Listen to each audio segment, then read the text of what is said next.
Na lição de quinta-feira, amigos, nós vamos aprender um pouquinho mais como Jesus, em sua natureza humana, se tornou o nosso modelo. Eu disse para vocês que ele tinha moralmente a natureza pré-lapsariana, mas isso não o tornava com vantagem sobre nós, porque nós caímos na tentação rapidamente. Jesus resistiu até o final.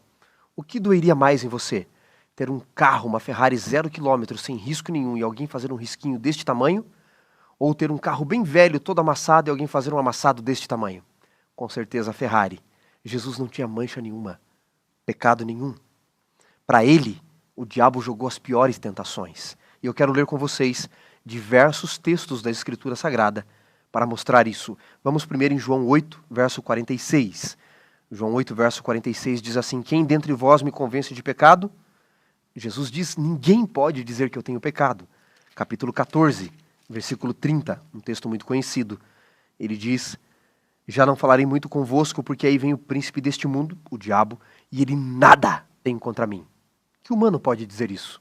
Ninguém, nem na Bíblia, nem na história moderna, pode dizer que o diabo não tem nada contra você. Mas Jesus pôde dizer, o diabo não tinha nada contra ele. Vamos agora para Hebreus, capítulo 7. Em Hebreus 7, verso 26 diz, convinha, por efeito, um sumo sacerdote como este, no caso Jesus, santo, inculpável, sem mácula, separado dos pecadores, feito mais alto do que os céus. Você tem alguma dúvida de que ele não conheceu o pecado? Vamos para mais um texto, 1 Pedro. Na primeira carta de Pedro, no capítulo 2, no verso 22, olha o que diz o apóstolo Pedro. Ele não cometeu pecado, esse Jesus Cristo que ele vem falando no verso 21, nem dolo algum se achou em sua boca. E agora vamos para 1 João capítulo 3, verso 5.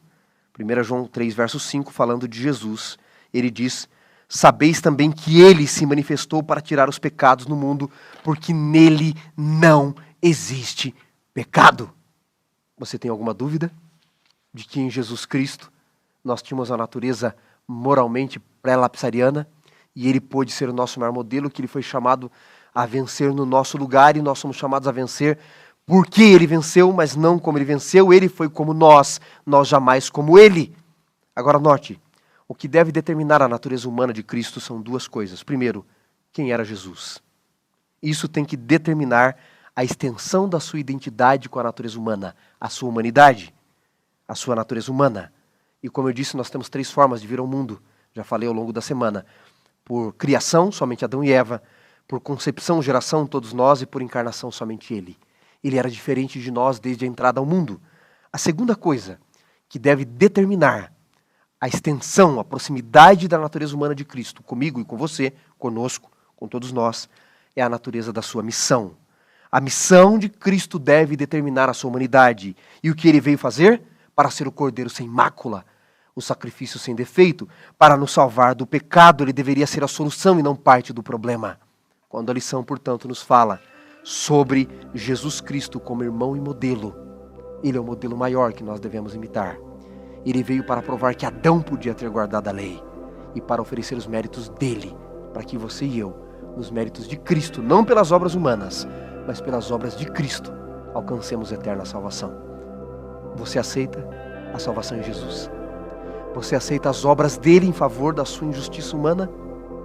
Pense nisso.